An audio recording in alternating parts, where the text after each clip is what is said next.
반갑습니다. 고순호입니다. 네팔 인도기행 네 번째 시간입니다. 지난 시간까지는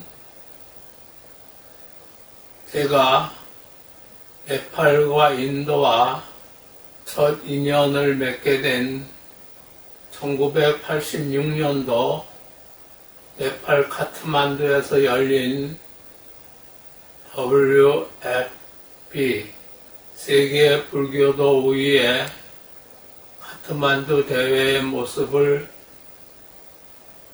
되돌아보았고,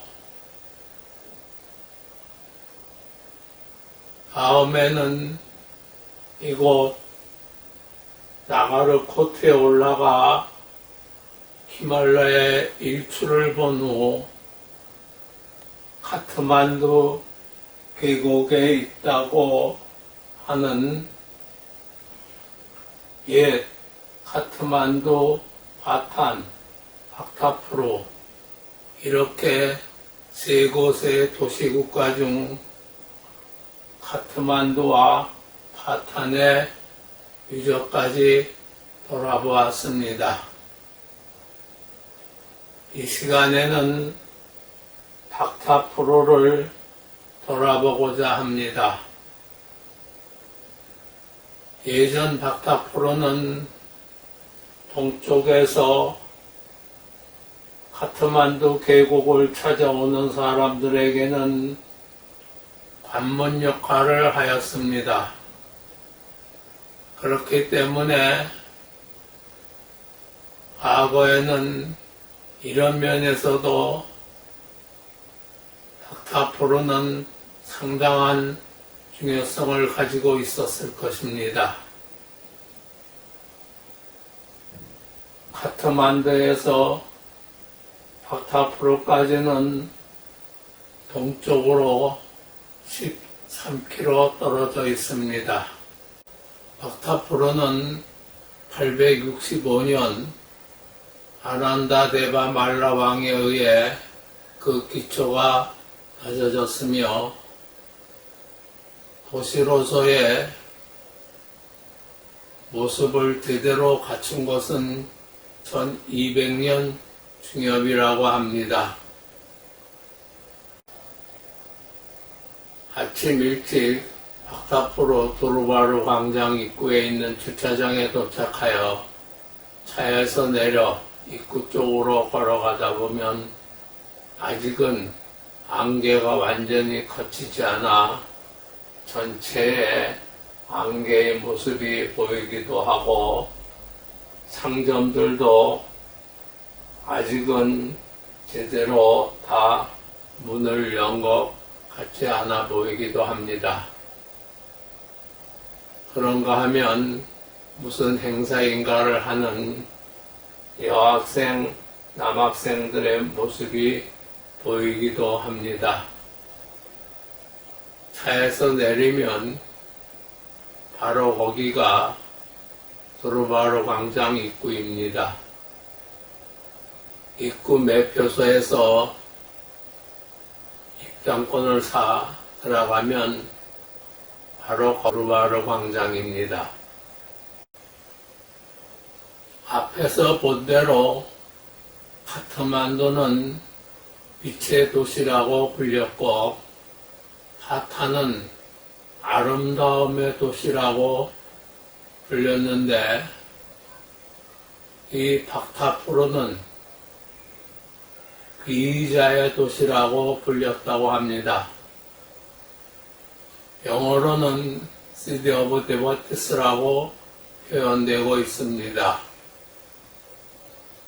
그만큼 이곳은 종교심이 강한 곳이었으며 이 말로 미루어 보아 이곳은 힌두교와 불교가 함께 성행하였던 곳으로 보기도 합니다. 이 약도는 네팔에서 박타프로 홍보용으로 발행한 팜플렛에서 편지한 것입니다. 여기가 두루바르 광장입니다. 입구는 서쪽에 있습니다. 그리하여 우리는 서쪽에서 들어가 동쪽으로 가면서 두루바르 광장을 돌아보고 동쪽으로 나가 마을길을 따라서 또 다른 광장을 돌아보며 이 일대를 순례하고자 합니다. 이것이 서쪽에서 동쪽으로 본 두루바르 광장의 모습입니다. 이 건물이 왕궁의 건물이며 동쪽 끝에는 여러 사원들이 있는 것이 보입니다.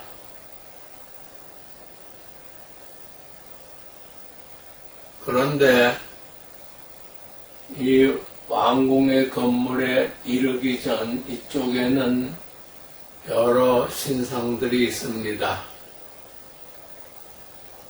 그러기에 입구에서 들어가다 보면 이렇게 신상 앞에서 나름대로 기도를 드리는 모습을 볼 수도 있습니다.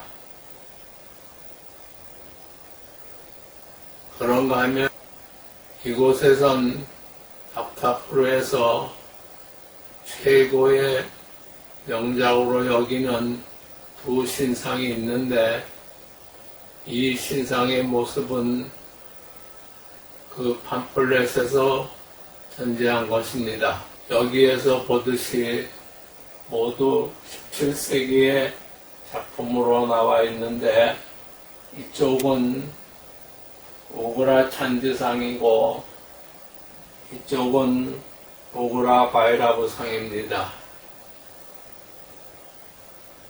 그 중에서도 오그라 찬디는 힌두교의 파괴의 신 시바의 반려자인 파르바티의 화신으로 나오는데 특히 이 오그라 찬디상은 팔이 모두 18개로 조각이 되어 있는데 가운데 보이는 두 손을 제외하고는 모두 나름대로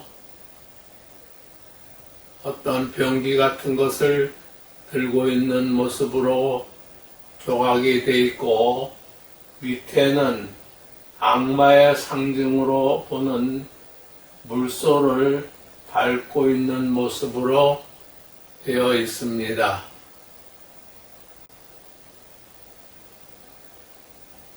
그리고 전해오는 말에 의하면 이 신상을 조각한 장인은 더 이상은 이런 신상을 조각할 수 없다고 하여 스스로 자기의 팔을 잘라버렸다고 합니다. 비록 힌두교의 신상이지만 저도 이 신상을 보면서는 한참을 서 있었습니다. 왕궁의 건물은 다 들어가 볼 수가 없습니다. 왕궁의 건물을 따라 동쪽으로 가다 보면 현지에서 골든게이트, 즉 황금의 문이라고 부르는 조그만 문이 있어 그 문으로 들어가 왕궁의 일부를 볼 수 있을 뿐입니다. 이것이 황금의 문인데 그렇게 크지는 않지만 전체적으로 조화를 이루고 있고 이에 새겨진 하나하나의 조각들도 아름답게 보여 황금의 문이라고 부르는 것이 이상하게 들리지 않습니다. 이 문을 들어서면 탁 트인 것이 아니라 앞에 건물이 가로막고 있습니다. 그리하여 들어가서 좁은 통로를 따라 오른쪽으로 꺾었다가 다시 왼쪽으로 꺾어 쭉 들어가면 왕궁의 목욕탕에 있는 정원에 도착하게 됩니다. 전체의 거리는 얼마 안 됩니다.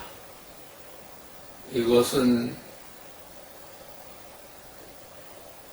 문을 들어가자마자 보이는 건물의 정문이라고 할 수 있을 것입니다. 하지만 이런 겉모습을 볼 수 있을 뿐 이 문은 잠겨 있어 내부는 볼 수 없습니다. 이것이 황금의 문으로 들어가 건물을 돌아가면 보이는 정원의 모습입니다. 이 뒤에 건물들은 왕궁과는 별 관계가 없는 일반적인 건물로 보입니다. 이 정원에는 가운데에 목욕탕이 하나 있을 뿐입니다. 하지만 이 목욕탕은 우리가 주의해 보아야 할 것이 있습니다. 이 목욕탕에는 여러 곳에 물이 나오는 곳이 있는데 이 모습이 모두 코브라의 모습입니다. 이렇게 수도꼭지에 해당하는 부분이 모두 코브라로 되어 있는 것은 다른 데서는 보지 못한 모습이기도 합니다. 나라에선 보통 코브라라면 강한 독을 가진 뱀으로 생각하기 쉬우나 인도에선 나가라고 하여 옛부터 신화적인 동물로 여겨오기도 했습니다.